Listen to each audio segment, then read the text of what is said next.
Hello, and welcome to another episode of The Ignorance Project. Now, I know this is not my traditional format, but if I'm being honest, there's so much happening politically right now.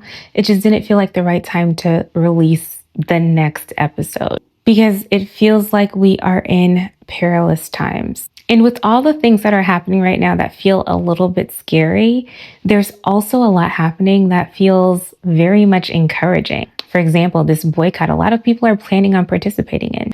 I wanted to take some time and discuss what's happening. On one hand, things feel dire.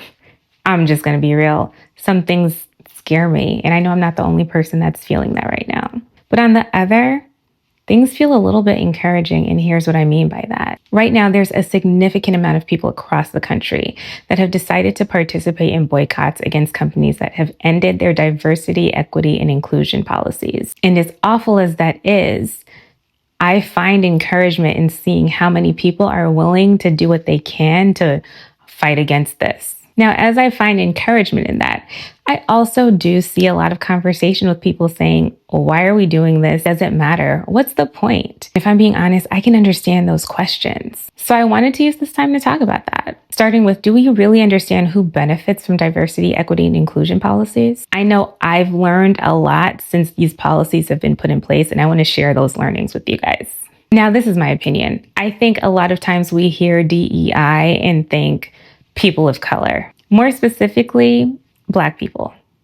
Now, do Black people benefit from diversity, equity, and inclusion? Duh. But are we the only group that benefits from that? No.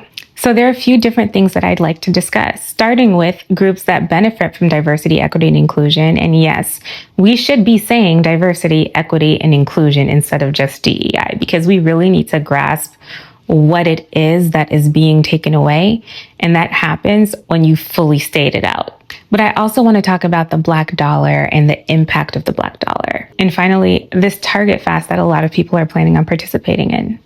So let's start with diversity, equity, and inclusion, because I learned a few things about this recently. Now, I have observed that a lot of times when I'm seeing critique around diversity, equity, and inclusion, it's specifically related to Black people. But do you know Blacks are not the only group to benefit from diversity, equity, and inclusion? In fact, according to a recent article from CNN, white women benefit the most from diversity, equity, and inclusion policies. Blacks and white women are not the only demographic impacted by DEI policies. People in the LGBTQ plus community, families that need IVF, veterans, and disabled people all benefit from diversity, equity, and inclusion. And I have to say, I personally was not thinking out of other groups outside of different ethnicities, gender, and sexual orientation. So I learned about all of this recently now that these policies are starting to be taken away.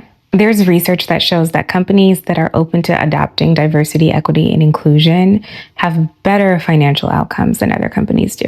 Honestly, that should be enough to want to keep it. And we see what's happening with Costco and Target, which kind of proves that it works. People want to support companies that support them. Now, there has been a lot of outrage with the Black community with how Target has rolled back on their diversity, equity, and inclusion policies. And a lot of that is because people feel duped. Target felt like the girls that get it. So seeing them roll back these policies after all of these years where it felt like they were an ally was hurtful. And that's kind of what ended up sparking an entire movement. Along with that, I think it's a time for us to reflect on where we put our money in our communities. I know I make an effort to buy Black as much as I can, but if I'm being honest with myself, I could be doing more. And so a lot of these recent conversations are serving as a reminder for me and maybe you, if you think like me, that, hey, where am I putting my dollar? Now, to be transparent, the research that I found for what I'm about to say is a few years old, but I still think it's worth sharing. White communities keep their dollar for 17 days. In Jewish communities, they keep their dollar for 20 days. Asian communities, they keep their dollar for 30 days. And I have to say, I have visited Asian communities and I think it's so amazing how they will have like grocery stores and doctors' offices and dentists all in one plaza where it's very accessible. Perhaps that makes it a lot easier for them to support each other. What I'm about to say breaks my heart because I know I am part of the problem. The Black dollar stays in the Black community for 6 hours. Make that make sense. So as horrible as a lot of these rollbacks are, I think that it should be seen as an opportunity to reassess where we're putting our money. But more on that later. For me, I can only speak for myself. One of the most discouraging things about everything that's been happening is what feels like a lack of a plan. And I'm going to elaborate on that. I have seen so many people willing to do the work and willing to do something. I've seen so many different types of protests going around, which I think is amazing. However, I find concern in there not having been a person to help us pull everything together and get us on the same page until recently. And that made me start reflecting a lot on our forefathers. Because when we read all of the things that happened during the civil rights movement, it felt like there were so many leaders during that time to help pull people together and get them on the same page. Because even with everything going on, we are still benefiting from the work people did then for us to have the access to things that we have now. And I'm forever grateful for that. So when did we stop having a person to help lead us? And I said that and I got some pushback, understandably so. I got some people saying we need to be the people to lead us. And I understand that. But I think that there's something to be said about having a person that the majority of us, because you're never going to get everyone on the same page, right? But the majority of us are listening to and willing to participate in whatever plan that they put together so that we can see a massive impact instead of us all doing different things. And so during my reflection, I started thinking about community. During the civil rights movement, there seemed to be more of a sense of community, more of a sense of people in organized religions, going to church, following something, going somewhere where they're all on the same page. Which is why we had Martin Luther King Jr. and Malcolm X and Huey Newton. They were able to create things that pulled the community together for us to be on the same page. It's felt a little bit disappointing that the Black people that are in power have not come to put some sort of plan together. And I know, maybe that's me asking a lot. So I was really happy to hear about Jamal Bryant, the pastor in Atlanta, that put together this 40-day plan during Lent for a Target fast. But I was even happier to see how many people are getting on board with this plan because I do envision it making a significant financial impact.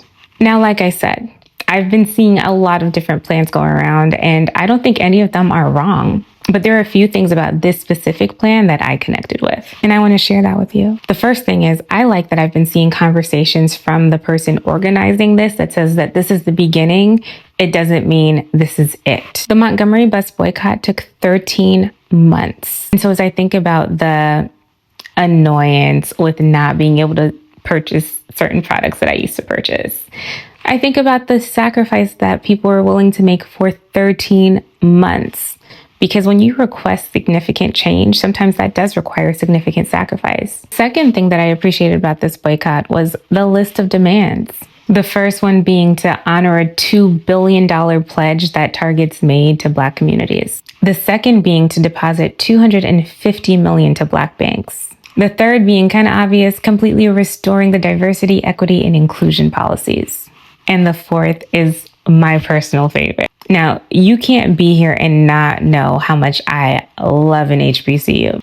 So the fourth is to pipeline community centers at 10 HBCUs. The idea of this being for these community centers to teach about the retail business.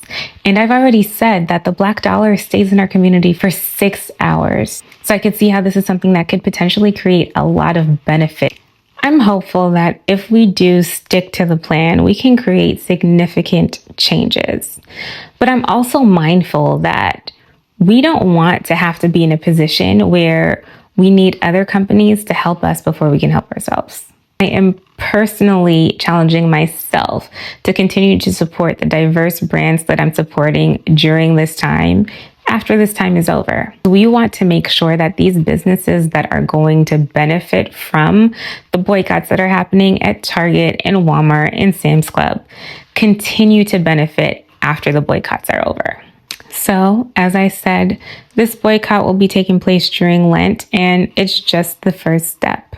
Lent is March 5th through April 17th. When I started this conversation, I said I wanted to talk about diversity, equity, and inclusion. Hopefully now we have a better understanding of the different groups that benefit from diversity, equity, and inclusion. And the Black dollar staying in the Black community for 6 hours is wild, to say the least. We talked about the Montgomery bus boycott taking 13 months, over a year. And I have faith that we can stick it out. We can do this. And seeing how many companies have caved to the powers that be, no longer supporting diversity, equity, and inclusion is eye-opening, because did they really support it in the first place? Also, do I want to put my money towards a company that does not support me as a person? So if we look at the purpose of boycotting, speaking up, using our voice to speak against a lot of these things that are happening right now, we're speaking up for ourselves. So basically, we can't continue supporting companies that can't support us, because why are we putting all of our money into you? Why is it that we can't keep our money for 6 hours, but you take it and you spin it and you keep it? That's not okay.